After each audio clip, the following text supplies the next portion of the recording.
Bonjour à tous, on continue Masechet Bava Kama, Daf Tzadik Hei, et on commence 7 lignes depuis le haut de la page, aux 2 points, Gazal Paramou Beret Veyalda. Ce Perek nous parle du vol. Quelqu'un qui vole un objet de son prochain a l'obligation de lui rendre. Chez Nehemar, Veshiv et Agzela Gazal, comme il est dit, il rendra le vol qu'il a volé. Maintenant, l'objet volé, il appartient toujours à son propriétaire initial.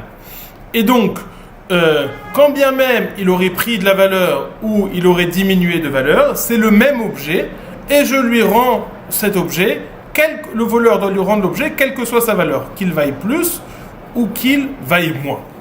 La Mishnah nous a enseigné que s'il y a eu un shinouï, s'il y a eu une transformation dans l'objet, ce n'est plus considéré le même objet. Étant donné que ce n'est plus considéré le même objet, je ne peux pas lui rendre l'objet volé puisque ce n'est plus le même. Si ça n'est plus le même, je dois lui rendre. Le voleur doit rembourser la valeur que l'objet avait au moment du vol. Et donc là, on va avoir différents types de remboursement du vol.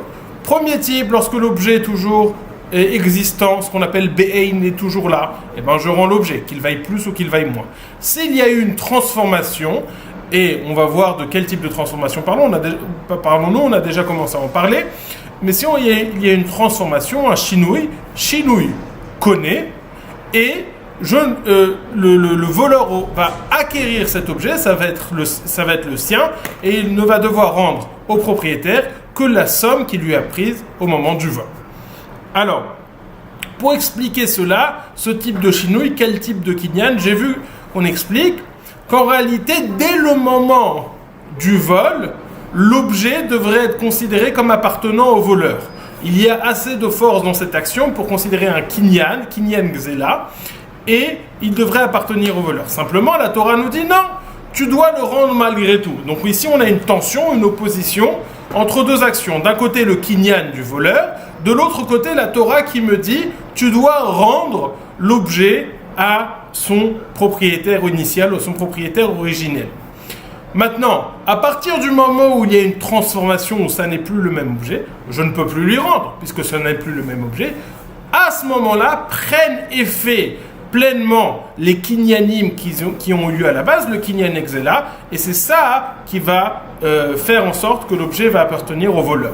C'est comme ça qu'on va pouvoir comprendre que la transformation n'a pas besoin de résulter d'une action active du voleur, mais même si elle a été faite mimélée toute seule automatiquement, ça va toujours faire office de kinyan.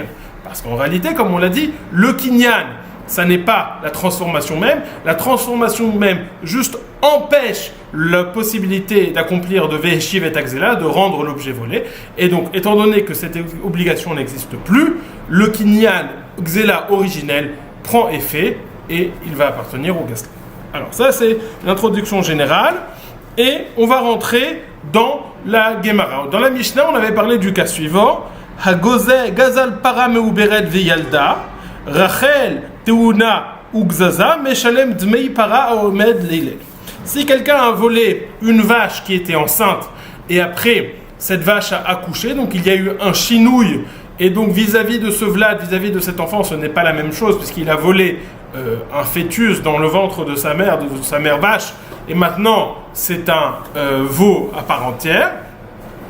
Étant donné que ce n'est pas la même chose, il n'a pas à rendre le veau, mais il doit évaluer la valeur que le veau avait avant et payer la différence. Par exemple, s'il a volé une vache qui valait 100, et étant donné qu'elle était enceinte, elle valait 130.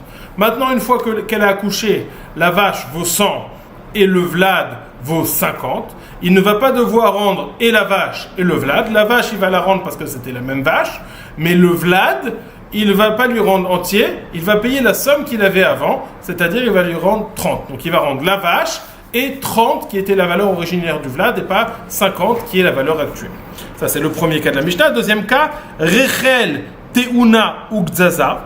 S'il avait une brebis qui était pleine de laine au moment où il a volé et après il a tondu cette brebis, Maintenant, il a de la laine qui vaut plus, toujours selon les mêmes chiffres. Elle vaut 50, alors qu'avant, la brebis et la laine valaient 130. Alors, il va rendre la brebis, et la laine qu'il a acquis par le principe de Shinui Kone, il va rendre uniquement la valeur originelle de 30, et pas la valeur complète actuelle de 50. Ça, c'est le cas ce sont les cas de la Mishnah. Une vache enceinte et une brebis chargée en laine. Maintenant, on commence la Gemara. La Gemara nous dit Gazal param ou beret veyalda, donc c'est la citation de la Mishnah. Tanou Rabanan, nos Rabbanim m'ont enseigné. Agozel, Rechel ou Gzaza, para veyalda, Meshalem ota ved gizotea, veed vladotea.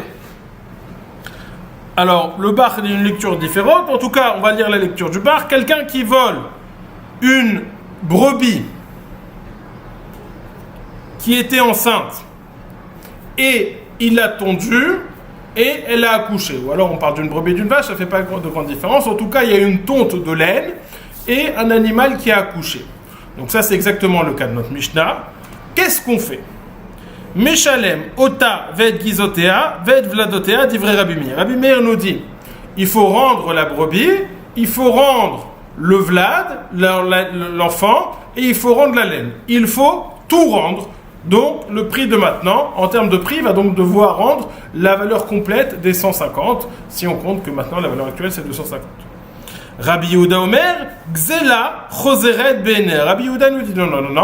La brebis, il la rend, et la valeur du shvar, c'est-à-dire la valeur de la laine ou de l'animal, de l'enfant, il va devoir évaluer au moment du vol, il ne va pas payer la valeur complète actuelle, mais la valeur au moment du vol. Ça, c'est Shitat Rabbi Yehuda expliqué par Rashi. Rabbi Shimon nous dit Ro'in ota keilu hishuma etzlo bekesef. On va évaluer le prix que ça avait au moment du vol, et c'est ça qu'il va devoir rendre, c'est-à-dire que la vache, étant donné qu'elle est toujours vivante, ou la brebis qu'elle est toujours actuelle, alors elle va rendre la brebis, et le prix de la laine ou de l'enfant, il va devoir évaluer au moment du vol. Vous avez sûrement remarqué que la chita de Rabbi Yehuda et Rabbi Shimon, elles sonnent comme étant exactement la même. C'est ce que va analyser la Gemara ou Amud Bet, et va demander dans quel cas on va voir une différence entre ces deux chitos. Donc je reprends. Quelqu'un qui a volé une vache enceinte ou alors une brebis chargée en laine et qui après l'a tondue et la vache a accouché, qu'est-ce qu'on fait ? Concentrons-nous sur la chita de Rabbi Meir. Rabbi Meir nous dit tu dois tout rendre. Cette chita est surprenante. Ça voudrait dire que quand bien même il y a eu un chinouille, puisqu'on a tondu et que la vache a accouché, malgré tout, il nous dit tout appartient toujours au volé, au propriétaire originel, et tu dois tout rendre. Et la Gemara va demander comment comprendre la chita de Rébi. Est-ce qu'il pense que Shinouï bimkomo omet, c'est-à-dire que contrairement à ce qu'on a introduit, ce qu'on a expliqué dans l'introduction, il ne pense pas cette notion de Shinouï Kone, quand bien même il y aurait eu transformation, il a quand même l'obligation de rendre l'objet volé à son propriétaire. Ça, c'est une première possibilité de compréhension de Rébi. Ou alors, deuxième possibilité, il serait d'accord, échroniquement, théoriquement, essentiellement, il est d'accord avec la notion que Shinouï connaît, que lorsqu'il y a une transformation, je n'ai pas l'obligation de rendre, et donc je dois rembourser uniquement comme la valeur que cela avait au moment du vol. Mais là, Chachamim sont intervenus, étant donné que c'est un voleur, ils ont institué un knas, une punition. Étant donné que tu as volé, tu vas payer le prix fort et payer le prix maximal actuel et pas le prix au moment du vol. Quelle va être la différence entre ces deux positions ? Penser que Shinouï ne fonctionne pas ou penser que Shinouï fonctionne mais malgré tout Chachamim ont institué un Knas, puisqu'a priori, lorsqu'il y a une augmentation du prix, le résultat sera le même. Va demander la Gemara quelle est la différence. Réponse la Gemara dans le cas où il y a eu une diminution de valeur de l'animal. Si on dit que lorsqu'il y a une diminution de valeur de l'animal, si on dit que le Shinouï ne fonctionne pas, donc quelle que soit la valeur de l'animal, il appartient toujours au propriétaire. Donc même si avant il valait 100 et que maintenant il vaut 80, je te rends ton animal, c'est le même animal, il était à toi avant, il est toujours à toi maintenant, je te le rends et je suis pas tour, je dois payer que 80. Ça c'est si on pense que Shinouï ne fait aucune transformation. Par contre, si on pense que Shinui connaît et que c'est juste un knas où on t'a dit de payer plus, lorsqu'il est question de payer moins, étant donné qu'il y a quand même eu un Shinui, je devrais payer la valeur de 100 et pas la valeur de 80, puisque le Shinui qu'il y a eu lorsque cet animal a été abîmé, ça a causé un kinyan, et donc je vais devoir payer la valeur originelle de 100 et pas la valeur actuelle de 80. Ça, c'est la question que l'on va tout de suite lire dans la Gemara. Ibayeleu. Ils se sont posé la question. Maïtame de Rabbi Meir. Quelle est la raison, l'explication de Rabbi Meir? Mishum de kasavar shinui bimkomo omed, odilma be'alma shinui kone v'achaknasa ou de kakanis. Est-ce qu'il pense que de façon générale, le shinui n'opère pas de kinyan, le shinui ne permet pas au voleur d'acquérir l'objet, et donc c'est pour ça que quand bien même il y aurait eu shinui d'accouchement et de tonte, malgré tout, il doit rendre l'objet tel qu'il est? Ou alors, c'est parce qu'il pense que, de façon générale, normalement le shinui aurait dû être conné, et étant donné qu'il y a eu shinui de tonte et d'accouchement, il n'aurait pas dû payer la somme actuelle, mais uniquement la somme originelle. Mais là, Chachamim sont venus et institué un knas, et c'est pour ça qu'il doit payer la somme actuelle maximale, et pas la somme du moment du vol. Dit la Gemara, les ma'inaf kamina. Quelle différence entre ces deux positions, puisque de toute façon, selon les deux positions, a priori, il arrive à payer la somme maximale.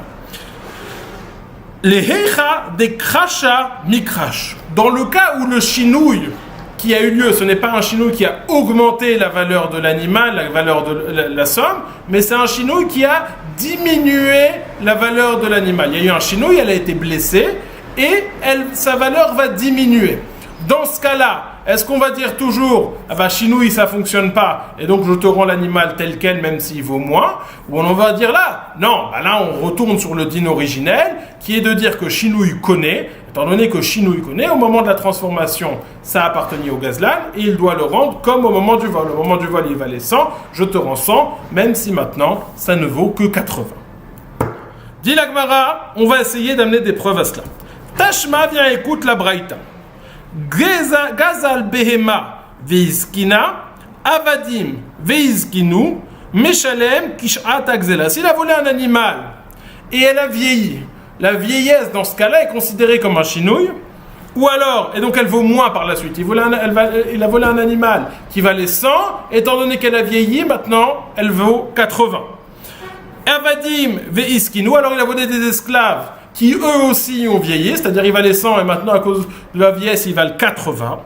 Meshalem kishat akzela, disent Tanakama, il va payer la somme au moment du vol, c'est-à-dire la somme de 100 et pas la somme de 80. Pourquoi est-ce qu'ils lui rendent pas simplement l'esclave et simplement l'animal?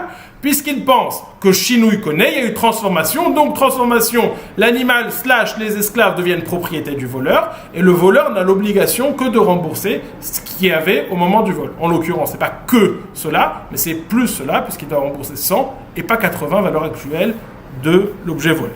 Ça, c'est ce que nous dit Chachami. Rabbi Meir va faire la distinction suivante. Il va dire non, Be'avadim, Omerlo Arish el Khalefanecha. Rabbi Meir va nous dire dans les esclaves, c'est différent. Les esclaves sont juxtaposés dans la Torah avec le din des terrains, les karkaot. Or, au sujet des karkaot, nous avons un principe que karka et nanixelet, les terrains ne peuvent être volés. Et donc, quand bien même il n'y a pas de changement de propriété sur le terrain, si ce n'est pas un kinyan officiel, mais donc quand bien même on pourrait Shinui connaît, le Shinui opérerait la transformation opérerait un changement de reshoot du volé au voleur. S'il s'agit de terrain, le Shinui ne permettrait pas de passer du volé au voleur. Vient Rabbi Meir et nous dit, ce n'est pas seulement vis-à-vis des terrains, c'est même vis-à-vis des esclaves. Lorsque je vole un esclave et qu'il y a eu transformation, ça reste toujours la propriété du volé et pas du voleur, et donc je peux lui rendre l'esclave tel quel, même s'il a diminué de valeur. C'est ce que nous dit Rabbi Meir Omer, Ba'avadim Omerlo Areshelcha Lefanecha, dans les esclaves, étant donné que le shinouï ne fonctionne pas puisque c'est assimilable au terrain, puisque le chinois ne fonctionne pas puisque c'est assimilable au terrain, quand bien même il aurait diminué de valeur, il peut lui dire, écoute, c'est toujours ton esclave, tu peux le récupérer, voilà, il est devant toi. Donc dans cette braïta, on voit la marloquette entre Rabbanan, Tanakama, et Rabbi Meir. Tanakama nous disent, s'il y a eu un chinouille, c'est acquis. Chinouille connaît, et dois rembourser la valeur au moment du vol. Rabbi Meir nous dit, ça, c'est valable dans les animaux, mais dans les esclaves, ça n'est pas valable. Donc il fait la différence entre les esclaves et les animaux. Alors nous on a expliqué la chita de Rabbi Meir selon la conclusion de la Gemara, mais on va développer tout de suite ensemble comment aborder cela. Donc dans les animaux, il paye kishat akzela 100. Dans les esclaves, il peut rendre l'esclave tel quel maintenant. Dit la Gemara, veilou behema kishat akzela. Rabbi Meir n'est pas d'accord que avec les esclaves, mais avec les animaux, il est d'accord qu'il va devoir payer kishat akzela comme au moment du vol.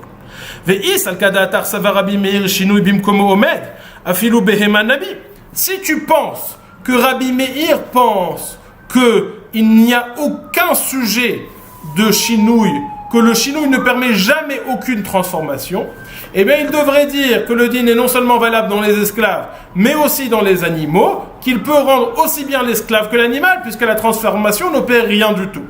Du fait que dans les animaux, il est d'accord que la transformation opère, ça veut dire que de façon générale, il pense que Chinouille connaît. Et c'est juste que les esclaves sont une exception, puisque ils sont assimilables au terrain, au karkaot.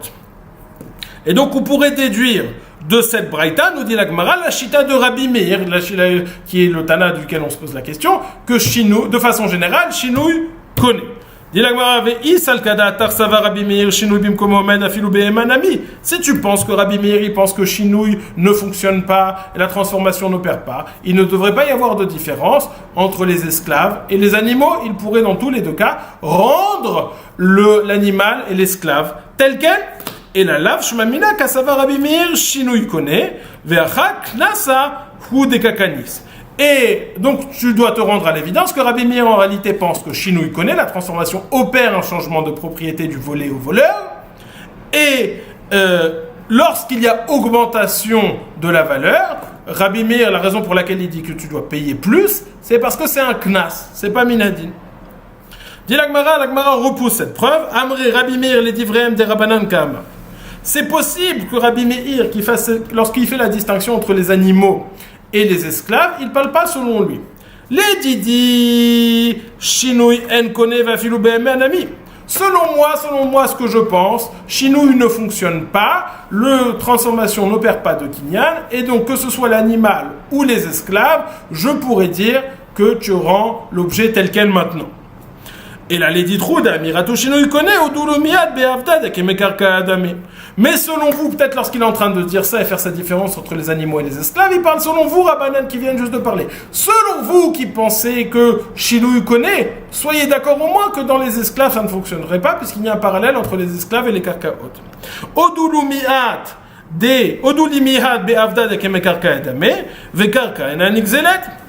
Sur ça, Rabbanan lui répond, d'après les Rabbanan, lo, Avda ke metaltele. Damé, ils ne sont pas d'accord, ils pensent que les esclaves sont considérés comme des metaltelim, comme des biens mobiliers, pas comme des biens immobiliers, et donc ça fonctionnerait, c'est nixal, et donc le chinouille fonctionnerait. Donc la première preuve pour déduire la chita de Rabbi Meir a été repoussée. On voulait amener une preuve que Rabbi Meir pense que Chinouille connaît, ça a été repoussé parce que peut-être ce qu'on voit dans cette braïta n'est pas la chita de Rabbi Meir, mais c'est juste la réponse à Rabbanan selon ce que pense Rabbanan. Tashma, on continue. Les tzavea lo adom ve tzvao shachor.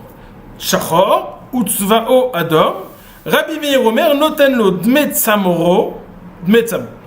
Quelqu'un qui donne de la laine à un teinturier, il lui demande de colorer sa laine en rouge, et voilà que le teinturier s'est trompé, il l'a coloré en noir. Ou alors l'inverse, Shachor Vutzvao Adam, il a demandé de lui colorer en noir, il l'a coloré en rouge. Donc il y a une forme de xéla, il y a un chinouille qui a opéré ici. Rabbi Meir Omer noten lo dmet samro, il doit lui rembourser uniquement la valeur de la laine, mais pas la valeur de la laine colorée. C'est-à-dire, il est évident que de la laine rouge ou de la laine noire vaut plus que de la laine pure. Mais lui n'est pas intéressé par cette laine rouge, il veut de la laine noire, ou inversement, il n'est pas intéressé par cette laine noire, il veut de la laine rouge.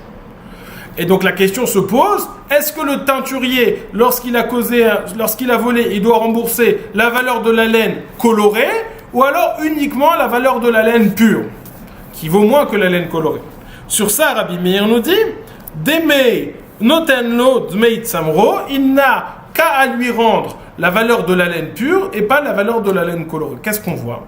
Que, étant donné qu'il a fait un chinouille, qu'il a coloré la laine, ça, chinouille connaît, il a acquis l'objet, et donc il ne doit rembourser que la laine au moment du vol, entre guillemets, au moment de l'action, et donc la laine pure. On verrait de cette chita que Rabbi Meir pense que chinouille connaît, puisque le teinturier ne doit lui rendre que la valeur de la laine et pas lui rendre la valeur supérieure de la laine colorée. Alors, évidemment, là, étant donné que ce n'est pas un voleur, enfin, peut-être pas évidemment, on va voir, c'est une question avec moi plus loin, mais étant donné que ça n'est pas un voleur, il n'y a pas lieu de faire un knas. Il n'y a pas lieu de le punir. Donc, quand bien même il y aurait eu un problème, même si Rabbi Meir il pense que de façon générale chez les voleurs, on fait un knas et il doit payer comme si chinouille ne fonctionnait pas, là, il ne sera pas d'accord avec ça. Et donc, il doit payer que la valeur de l'œuvre.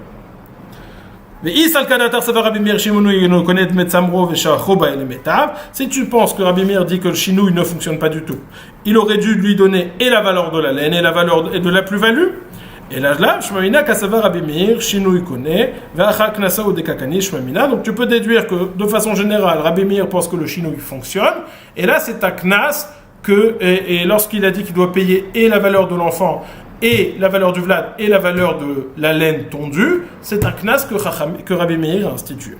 Ça, c'est la première explication de la Shita de Rabbi Meir.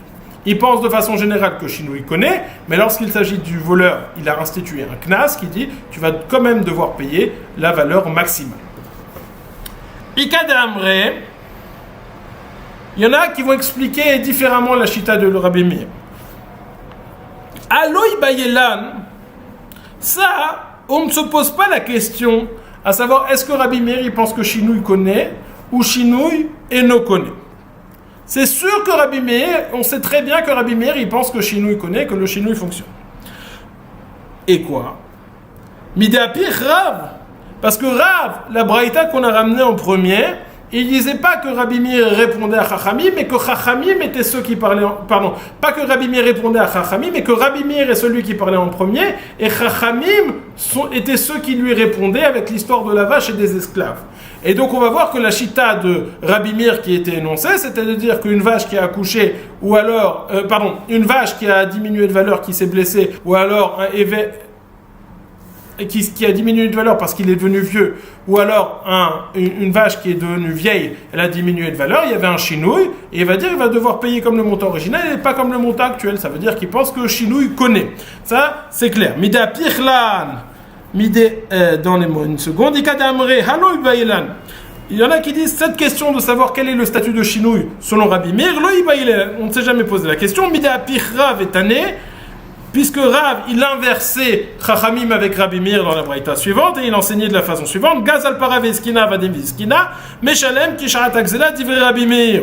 S'il a volé des esclaves ou alors une vache et ils sont tous deux devenus vieux, donc il y a eu un chinouille de 100 et on est passé à 80, nous dit Rabbi Meir il doit payer la valeur originale de 100 puisque la transformation a opéré et donc il doit payer Kisharat al-Gzela. Et donc on voyait très bien de là que la chita de Rabbi Meir c'était que le chinouille connaît. Et c'était Chachamim qui leur répondait que dans les esclaves ça aurait dû être différent puisqu'il peut rendre l'esclave complètement comme il est maintenant. Vadaï le Rabbi Meir chinouille connaît, c'était évident que Rabbi Meir pense que chinouille connaît. Et la raison pour laquelle malgré tout il devait payer les gizot et les vladot, c'était parce que c'était un knas. Lorsqu'on s'est posé une question dans la chita de Rabbi Meir, c'était ça la question. Ki kakanis bemezin aval beshogeg lokanis odilma afilu beshogeg nami kanis. C'est clair que Rabbi Meir, il pense de façon générale que chinouille connaît. Et lorsqu'il s'agit d'un voleur, il a dit on va mettre un knas. Mais ce knas qu'il impose, Est-ce que c'est un knas uniquement lorsqu'il y a un vol conscient, bémézid, intentionnel, ou même lorsqu'il y a un vol inconscient, béchogeg, là aussi il va quand même infliger ce knas. C'est ça la question qu'on se pose dans la chita de Rabbi Meir. Tashma, viens écoute. Chamisha, govin, mina mechorarin, il y a 5 types de dettes qu'on peut récupérer uniquement des biens libres et pas des biens occupés, assujettis. C'est quoi nechorin, meshubadim?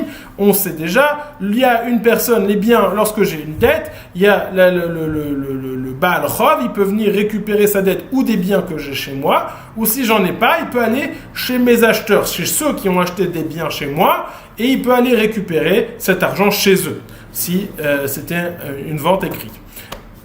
En tout cas, les biens qui sont chez moi, ça s'appelle les biens libres, puisqu'ils viennent directement chez moi. Les biens qui sont chez quelqu'un d'autre, ce sont des biens meshubadim, ils sont assujettis à ces dettes alors qu'ils sont chez quelqu'un d'autre. Alors, nous dit la Braïta, il y a 5 types de biens, de dettes, qu'on peut réclamer uniquement des bnei chorin, et pas des meshubadim, pas des biens qui sont déjà assujettis chez des acheteurs. Chamisha govin mina mechorarin ve'eluhen. Perot ou shvar perot, va mekabel alav la zone ben ishto ou bat ishto, ve'shtachov shen bo charayut, ve'ktuvat isha shen ba acharayut. Ok? Un par un, perot ou shvar perot. Lorsque Reuven avait un terrain et que Shimon est venu à voler ce terrain, Shimon est venu il a vendu ce terrain à Lévi. Ok? Donc on a le terrain de Reuven qui a été volé par Shimon et Shimon a vendu ce terrain à Lévi. Reuven se rend compte qu'on lui a volé son terrain, il va chez Lévi et dit « Je viens récupérer mon terrain ». Maintenant, entre-temps, Lévi, il a fait pousser des fruits sur son terrain et il a amélioré le terrain. C'est ce qu'on appelle perot et shvar perot. Qu'est-ce qui se passe? Reuven, le propriétaire originel, il récupère le terrain, il prend les fruits et il prend la plus-value. Et donc, qu'est-ce qui se passe? Lévi, il veut revenir chez Shimon, il veut récupérer 3 choses. Le prix du terrain originel, le prix des fruits qu'il a fait pousser et le prix de la plus-value sur le terrain. Sur le prix des fruits qu'il a fait pousser et sur le prix de la plus-value, des shvar perot, nous dit la Mishnah, govin mina meshucharin ve'enan govin mina meshubadim. Il peut récupérer uniquement des biens qui se trouvent chez Shimon actuellement, chez son vendeur qui était un petit peu filou, mais pas des meshubadim, pas chez les biens que Shimon, pas chez les terrains que Shimon aurait vendus à une tierce personne. Il ne peut pas aller chez les acheteurs de Shimon. Ok? Ça, ce sont les 2 premiers cas. Perot ou shvar perot. Donc Reuven qui avait un terrain, Shimon il l'a pris, il l'a vendu à Lévi, et puis Lévi il a fait fructifier le terrain. Reuven vient récupérer son terrain. Lorsque Lévi revient chez Shimon, il peut les perot et les shvar perot, il peut les récupérer uniquement des biens qui se trouvent chez Shimon même, mais pas des biens des champs que Shimon aurait vendus à quelqu'un d'autre. Ensuite, Ve'amekabel alav lazun ben ishto ou bat ishto, celui qui prend sur lui de nourrir le fils qui se marie avec une femme, il prend sur lui de nourrir le fils de sa femme ou la fille de sa femme, ils ne peuvent pas récupérer cet argent, des biens qu'il aurait vendus à quelqu'un d'autre, uniquement des bnei chorin. Ça c'est le 3e cas. 4e cas, get chov shen bo acharayut. Un shtar chov, si j'ai écrit Shimon doit de l'argent à Reuven, et on n'a pas écrit dessus qu'il y avait une garantie qui pouvait aller récupérer cet argent chez les acheteurs. Si on n'a pas écrit la acharayut, on n'a pas écrit la garantie, il ne peut pas aller récupérer l'argent chez les acheteurs. Pareil pour la ktubatisha, l'engagement que le mari a à sa femme de payer la ketouba. S'il n'y a pas écrit qu'il y a la garantie, la femme ne pourra pas aller chez les acheteurs du mari pour récupérer la garantie. Demande la Gemara. Donc on a ces 5 cas. Perot, shvar perot, celui qui prend sur lui de nourrir le fils de sa femme et les enfants de sa femme, les contrats de dette sans garantie et la ketouba sans garantie. Maintenant, de ces 2 derniers cas, on va pouvoir déduire qui est l'auteur de la Mishnah, de cette braïta, parce qu'on a une marque loquette, à savoir est-ce que la garantie est automatique dans tout contrat écrit, ou alors n'est-elle pas automatique? Dans les termes de la Gemara, est-ce que acharayut taout sofer ou lav taout sofer? Est-ce que le fait d'écrire même la garantie, c'est une erreur du script, puisque de toute façon elle est inclue, et on n'a même pas besoin de l'écrire? Ou alors non, lav taout sofer, ce n'est pas une écriture de script, puisque lorsqu'elle est écrite, elle est valable, lorsqu'elle n'est pas écrite, elle n'existe pas. Là, on voit de cette braïta que c'est uniquement lorsque la acharayut est écrite, la garantie, qu'on peut l'utiliser et aller chercher chez les acheteurs. mais lorsqu'elle n'est pas écrite, comme dans les cas Ktuvat Isha Shen Bo Acharayut, ou Shtachov Shen Bo Acharayut, on ne peut aller récupérer on ne peut utiliser cette Acharayut. Demande la Gemara, Man Shamatle Damar Acharayut Lav Taut Soferu.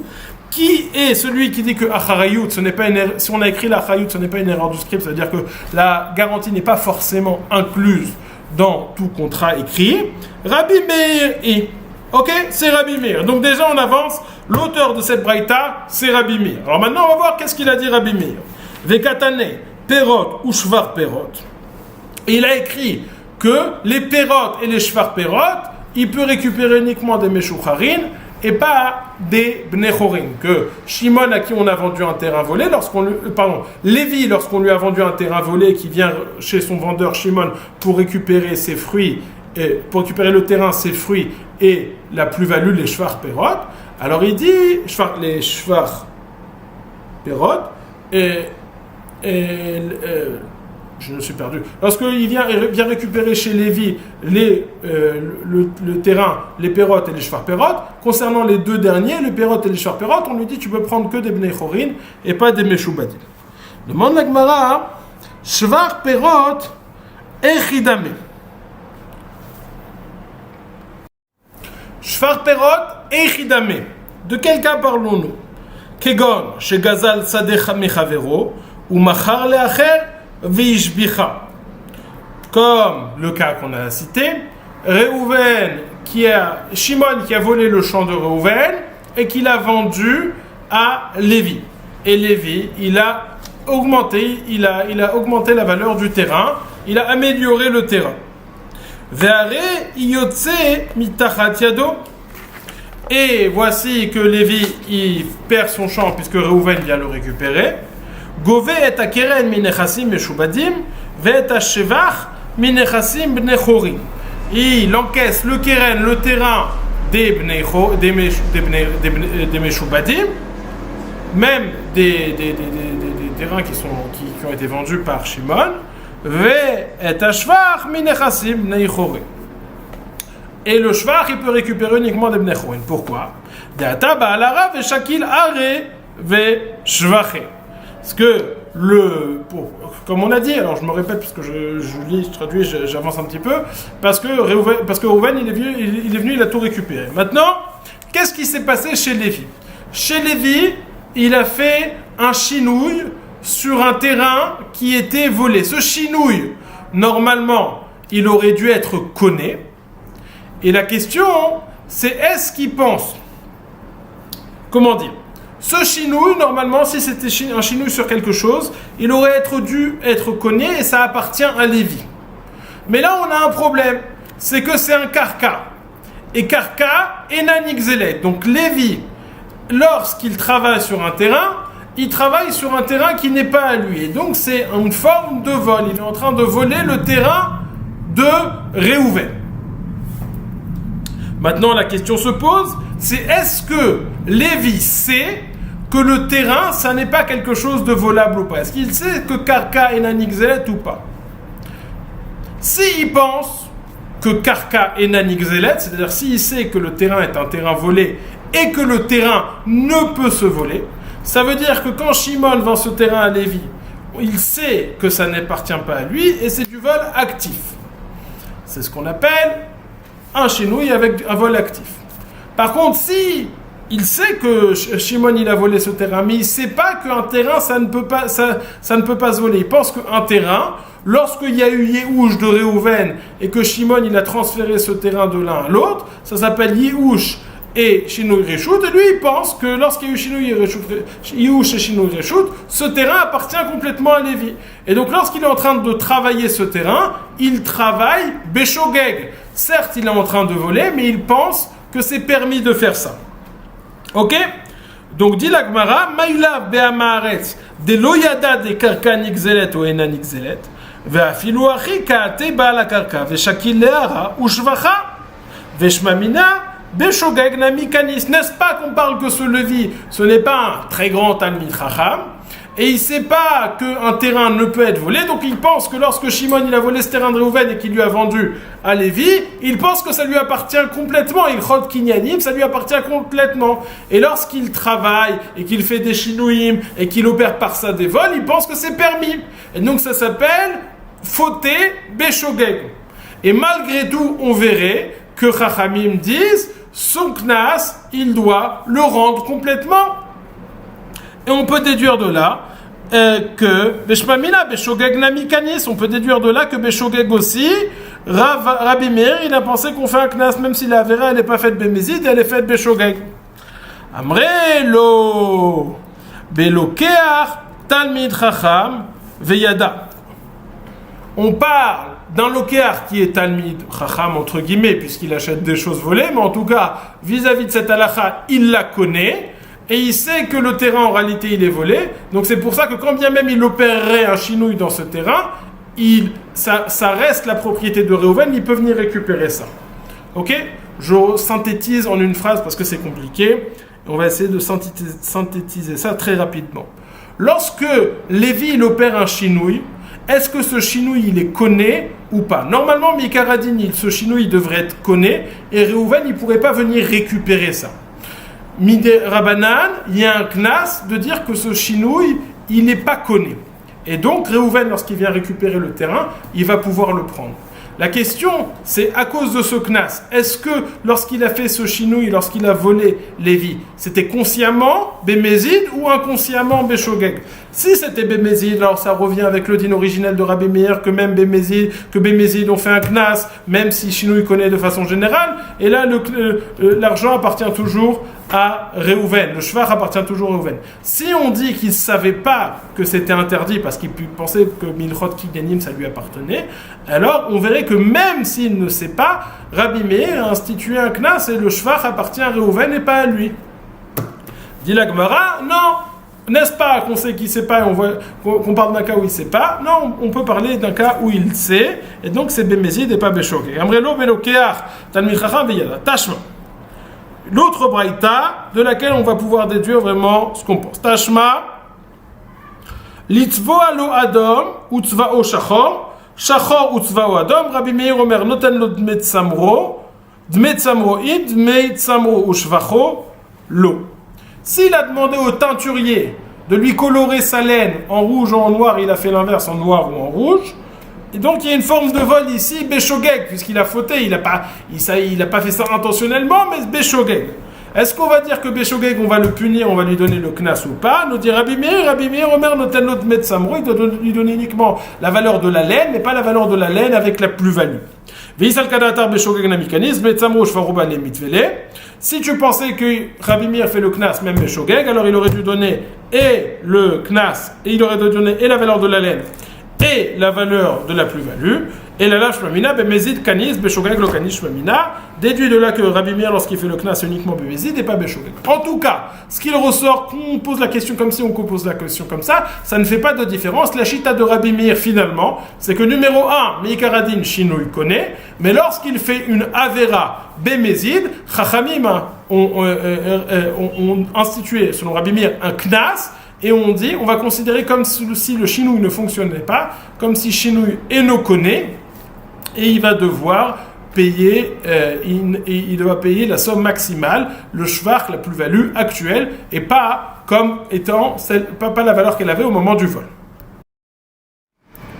Maintenant, on va revenir sur les chitotes de Rabbi Yehuda et de Rabbi Shimon qui ont été mentionnés dans la Braïta. On avait dit, quand vous avez lu la Braïta, rappelez-vous qu'elles étaient très similaires et qu'il n'y avait pas de différence. On va poser maintenant la question, quelle différence entre les deux cas ? Qu'avait-il dit tout d'abord ? On avait dit dans le cas où il a volé un animal qui était enceinte, par exemple, et elle a accouché, et maintenant ça vaut 150, alors qu'avant elle valait 100 plus 30. Comment est-ce qu'on va évaluer ça ? Et on dit, l'animal, il doit le rendre, donc la vache, il la rend, il a rendu 100, et maintenant, est-ce qu'il doit payer 30 ou est-ce qu'il doit payer 50, la valeur au moment du vol ou la valeur actuelle ? Selon les deux disent, il doit payer 30 comme au moment du vol et pas la valeur actuelle parce qu'il pense que Shinou il connaît. Demande la Gemara, dit la Gemara, Rabbi Yehuda Omer Gzela Choseret Be'eneha, Rabbi Yehuda nous dit la Gzela, l'objet volé même, il rentre tel qu'il est, il est rendu tel qu'il est. Rabbi Shimon Omer Roinota Keilu Ishuma Etzlo Bekesef. Rabbi Shimon nous dit on va procéder à l'évaluation au moment du vol. Ça a l'air d'être donc qu'ils disent plus ou moins similairement la même chose. Demande la Gemara, Maï Benayou, quelle différence entre ces deux chitotes? Et on va voir deux opinions là-dedans, deux explications. Explication de Rav Zévid, explication de Rav Papa, comme quelle est la machloquette entre Rabbi Yehuda et Rabbi Shimon. Rav Zévid va nous dire, la machloquette entre Rabbi Yehuda et Rabbi Shimon se trouvera dans un cas où il a volé un animal qui n'était ni enceinte ou alors qui n'avait pas de laine, et qu'une fois qu'il a volé, la laine a poussé et la vache est tombée enceinte. Et avant qu'elle accouche, avant la tonte, le voleur est venu récupérer. Et donc on va se poser la question, est-ce que le fait de tomber enceinte, ou alors est-ce que le fait d'avoir de la laine qui pousse, c'est considéré un chinouille ou pas? Dit Rav Zévid, Amar Rav Zévid, Beshvar She'al Gabe Gzela Kamiflige. Lorsqu'il y a une marloquette, lorsqu'on parle du shvar qui est toujours sur l'animal, qui est apparu après le moment du vol. Rabbi Yehuda savar de Nigzal avait, Rabbi Shimon Ava savar de Gazlan avait. Rabbi Yehuda nous dit, ce shvar, cette laine, ce fœtus qui se trouve dans son ventre, ils appartiennent au Nigzal, au volé, parce que c'est pas considéré un chino et donc ça lui appartient toujours. Et c'est ça ce qu'il nous dit, Choseret Be'enea. Rabbi Yehuda nous dit, Gzela Choseret Be'enea, parce qu'il faut rendre l'objet tel qu'il est, il lui rend. Et donc même s'il y a un bébé dedans, il doit lui rendre.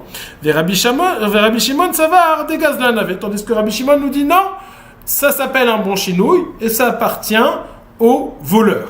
Donc là, on a une question, est-ce que le fait de tomber enceinte ou alors le fait d'avoir de la laine qui pousse est considéré un chinouille ou pas? Rabbi Yehuda nous dit non, Rabbi Shimon nous dit oui. Rav Papa Amar, non. Découlé Alma, Shvar She'al Gabe Gzela, des Gazlan avait. Rav Papa nous dit non, c'est pas exactement le cas. Tout le monde est d'accord que le shvar qui se trouve sur l'animal, donc qui est apparu après le vol, le Gazlan a une partie devant. Si avant on disait que Rabbi Yehuda il pensait que ça appartenait complètement au volé, Rav Papa nous dit non, tout le monde est d'accord que le Gazlan a aussi une part dedans. C'est-à-dire, Vehacha, les mertza, les shlish ou les revia kamifligé, on parle, est-ce que les mertza, les shlish ou les revia, on va expliquer tout de suite. Rabbi Yehuda savar, shvar shal gabe mema, gzela, shvar shal gabe gzela, coulé, des gazlan avec. Rabbi Yehuda nous dit, le shvar qui a poussé après, ça appartient complètement au gazlan, coulé des gazlan avec. Ve Rabbi Shimon ça va, pourquoi ça? Parce qu'il pense que c'est un chinouille, le chinouille connaît, donc ça appartient au voleur. Ve Rabbi Shimon ça va, les mertza, les shlish ou les revia ou des shakil. Rabbi Shimon nous dit non, pas du tout. Il va prendre dans ce shvar uniquement ou la moitié, ou le tiers, ou un quart. C'est quoi cette moitié, ce tiers ou un quart? En réalité, il pense que ça n'est pas un bon chinouille et que donc tout ce shvar appartient au nigzal, au volé. Mais étant donné qu'il est en train de travailler avec cet animal, de la même façon que quelqu'un qui travaille, un haris, un métayer qui travaille dans le champ de quelqu'un, eh ben, il reçoit une partie du salaire, c'est-à-dire la moitié, le tiers ou le quart. Là aussi, on va faire une takana qui va quand même recevoir quelque chose, la moitié, le tiers ou le quart. Et c'est ça cette notion de mertzach de shurevia. Donc dit, selon Rav Papa, il y a toujours une marloquette entre Rabbi Yehuda et Rabbi Shimon. Est-ce que c'est considéré un chinouille ou pas? Mais cette fois-ci, l'inverse. Rabbi Yehuda nous dit c'est sûr que c'est considéré un chinouille et donc ça appartient complètement au voleur. Rabbi Shimon nous dit non, ça n'appartient pas, ça n'est pas un bon chinouille et ça appartient tous au volé, simplement étant donné qu'il est en train de travailler dans cette terre, donc il a le droit de recevoir une takanat rachamid et il a le droit de recevoir mertza, shlish ou revia, moitié, un tiers ou un quart. Dit la Gemara, Tnan, Gazal paravenid. Alors, comment est-ce que ça rentre exactement dans les mots? J'ai encore eu du mal à comprendre ça. Il faudrait voir comment est-ce qu'on déduit ces deux différentes marloquettes des mots mêmes de Rabbi Shimon et de Rabbi Yehuda. Puisque dans le cas exprimé, il n'y a aucune marloquette, mais des mots, de la façon dont ils ont exprimé leur shitot, on pourrait déduire ces différentes shitot dans un cas similairement différent. Dit la Gemara, Tna, nous avons enseigné dans une Mishnah, Gazal para venitabra etzlo veyalda, Rachel venitana etzlo vegazaza, ugzaza, meshalem kish'a tagzela. On a notre Mishnah qui nous a enseigné, s'il a volé une vache et elle est tombée enceinte et elle a accouché, ou alors s'il a volé une brebis et elle s'est chargée en laine et il a tondu, alors dans ce cas-là, meshalem kish'a tagzela, il y a eu un bon chinouille, il va devoir payer comme au moment du vol et pas comme au moment de la tonte maintenant. Dit la Gemara, on peut faire un diouk de cette Mishnah. Cette Mishnah nous parle uniquement du cas où l'animal a été volé, il est tombé enceinte et après, elle a accouché. Il y a eu accouchement. Ou alors, si la brebis a été volée, elle a eu de la laine et après, elle a été tondue. Mais pas du cas où il n'y a pas eu d'accouchement, où il n'y a pas eu de tonte. Dit la Gemara, Bishlama les Rav Zévid. Donc on verrait de là que le simple fait de tomber enceinte ou le simple fait d'avoir de la laine n'est pas considéré comme un chinouille, puisque le chinouille qui est mentionné, c'est uniquement le fait d'accoucher ou la tonte. Bishlama les Rav Zévid Amar Shvar Shal Gabek Zela Denik Zalave les Rabbi Yehuda Amen les Rabbi Yehuda. Je comprends selon Rav Zévid qui considère, selon une chita en tout cas, que ce n'est pas un chinouille, alors il va dire, voilà, c'est la chita de Rabbi Yehuda, c'est pour ça qu'on a besoin d'un chinouille extrême de naissance ou de tonte. Et là, les Rav Papa d'Amar des Gazlan avaient, mais selon Rav Papa qui me dit que de toute façon, le Gazlan, il a une part dedans, ou une part complète, ou une part de moitié, un tiers, un quart. Hamane, le Rabbi Yehuda, et le Rabbi Shimon, on ne pourra expliquer cette Mishnah ni selon l'opinion de Rabbi Yehuda, ni selon l'opinion de Rabbi Shimon. C'est-à-dire que cette Mishnah a l'air d'être dans le sens de Rav Zévid plutôt que dans le sens de Rav Papa, puisque Rav Papa n'arrive pas à trouver quel Tana serait l'auteur de cette Mishnah. Amar lecha Rav Papa, Huadin afilu lo yalda nami kishat akzela hu de meshalem ve'adakatane yalda dad nasiv resha yalda nasiv seifa nami yalda. Dit la Gemara, non. Rabbi Shimon, Rav Papa, il va pouvoir s'arranger avec la Mishnah et il va dire qu'en réalité, il n'y a pas de différence si elle a accouché ou si elle n'a pas accouché. De toute façon, ça s'appelle un chinouille. Et toi, pourquoi tu as fait le diouk? Parce qu'on a parlé dans la Mishnah qu'elle a accouché, alors tu as dit uniquement si elle a accouché? Non! C'est vrai que dans la Mishnah, on a parlé uniquement dans le cas où elle a accouché, mais c'était Agav la Reisha, étant donné que dans la première partie, on a parlé d'un accouchement, alors là aussi, on a parlé d'un accouchement, mais ce n'est pas Bedafka, ça ne veut pas dire que c'est le seul chinouille possible, et que si elle n'a pas accouché, il n'y a pas de chinouille. Dans les deux cas, ce sera considéré un chinouille, et Rav Papa s'arrangera aussi avec la Mishnah. Tanya Kavate de Rav Papa, on a une braïta qui va dans le sens de Rav Papa, Rabbi Shimon Omer, Oinota Keilu Ishuma Etzlo Bekesef, le Merza, les Shlish ou les Revia. On a une braïta qui nous cite la chita de Rabbi Shimon. Et dans la chita de Rabbi Shimon, il précise cette notion de merza, de shlish ou de revia. Donc on voit comme ce que nous dit Rav Papa dans la chita de Rabbi Shimon. Amar Ravashi, qui avait l'un de Rav Kahana, Ibayelan. Ravashi nous dit, lorsque j'étais chez Rav Kahana, on s'est posé la question suivante. Les Rabbi Shimon de Amar, les merza, les shlish ou les revia, ou des shakil gazlan, ou des shakil gazlan, qui mesalkinan lei, bedme mesalkinan lei, ou dilmami. Lorsque, selon Rabbi Shimon, on dit qu'il peut prendre un tiers, la moitié, un tiers, un quart. Est-ce que lorsque le Nigza, le volé, vient récupérer son argent, est-ce que il peut donner de l'argent, ou est-ce que le gazlan a le droit dans l'objet même? C'est-à-dire, est-ce que, par exemple, si c'est un animal, il peut récupérer de la viande de l'animal, ou est-ce que le volé, il peut lui payer de l'argent, et ce sera tout. Ou Pashtanamera, et on a déduit de cette braïta qui nous dit d'Amar Rav Nachman Amar Shmuel, car Rav Nachman dit au nom de Shmuel, Shlosha shamin lahen ashvar, ou ma'alin otan bedamim. Il y a 3 personnes, 3 cas où on évalue le shvar, et on va lui payer de l'argent, et pas pas la chose même.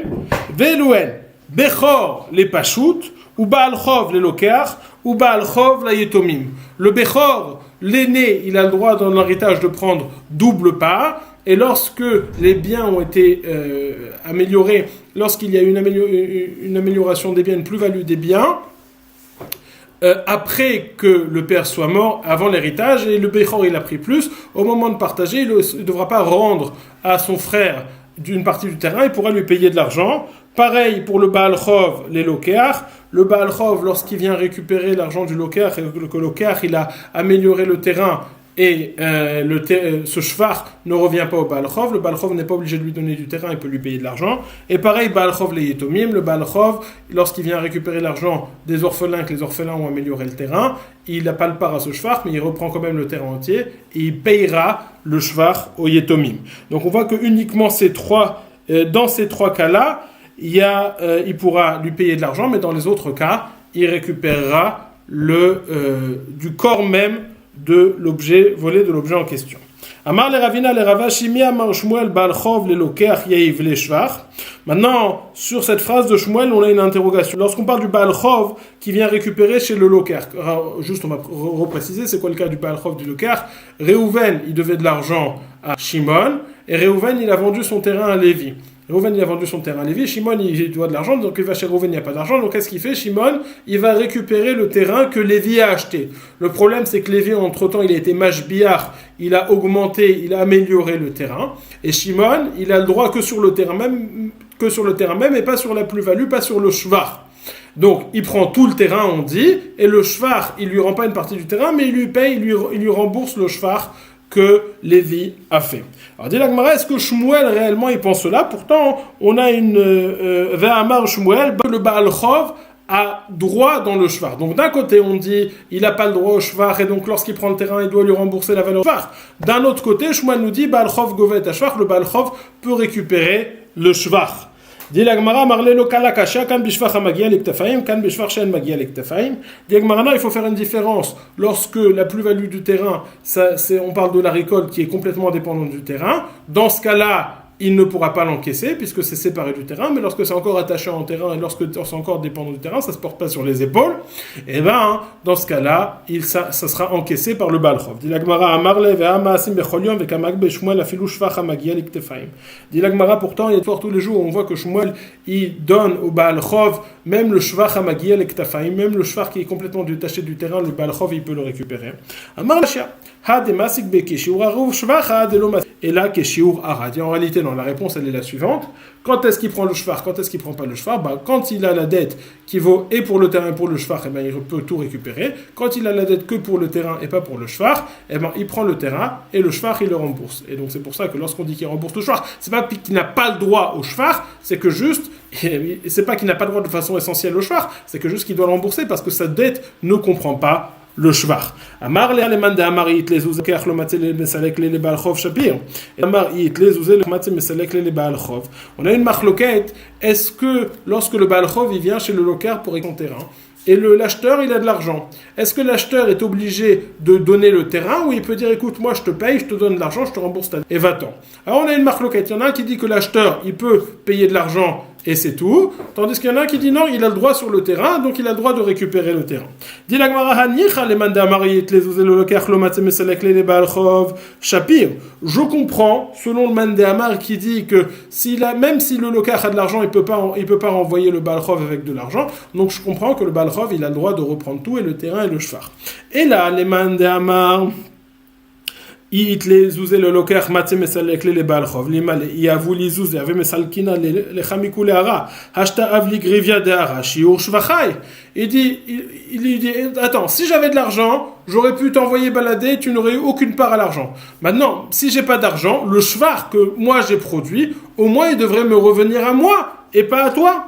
Amarle achabe mayaskina driant de chaviniele apotiki d'amarle loyele chapiron et la misée. Il dit c'est vrai, selon ce mandamar cette tana est toujours valable, mais on parle d'un cas où celui qui lui devait de l'argent, il a hypothéqué ce champ, il a rendu ce champ apotiki, et donc dans ce cas-là, le Baal Chov, selon tout le monde, il peut prendre le terrain et je ne peux pas le faire partir en lui payant de l'argent. Donc c'est pour ça que dans ce cas-là, dans tous les cas, il aura le droit au shvar et au terrain même. Alors, on a fini le Daf Tzadik Hey. On a vu la chita de Rabbi Meir, la chita de Rabbi Yehuda, la chita de Rabbi Shimon. On répète rapidement. La chita de Rabbi Meir, c'est que Shinui connaît, malgré tout, il y a un knas de Chachamim qui a été fait lorsqu'il a volé Bémézid, de payer quand même la plus-value actuelle et pas la plus-value du Shat Akzlea. Et la marloquette Rabbi Yehuda, Rabbi Shimon. Rabbi Yehuda, Rabbi Shimon nous disent non, Shinui connaît, donc c'est pour ça que la bête, il va devoir rendre la bête et le shvar, il va devoir le payer le shvar au moment du Shat Akzlea. Quelle était la marloquette entre Rabbi Yehuda et Rabbi Shimon? On a vu cela, une marloquette entre Rav Zevid et Rav Papa. Rav Zevid nous dit la marloquette, c'est est-ce qu'un chinouille tout seul, sans que la femme... Est-ce que le fait de tomber enceinte ou le fait d'avoir de la laine que l'animal soit devenu chargé en laine, c'est considéré un chinouille ou pas? Marloquette entre Rabbi Yehuda et Rabbi Shimon. Et Rav Papa nous dit c'est la marloquette juste inverse, mais Rabbi Shimon il penserait que quand bien même ce n'est pas considéré un chinouille et que ça appartiendrait au volet, au nixal, le gazlan à part dedans, comme quelqu'un qui travaille dans le champ de l'autre, les mersal, les shlish ou les revia, à raison de 1/3 du salaire, la moitié, 1/3, la moitié, 1/3 ou 1/4. Passez une excellente journée.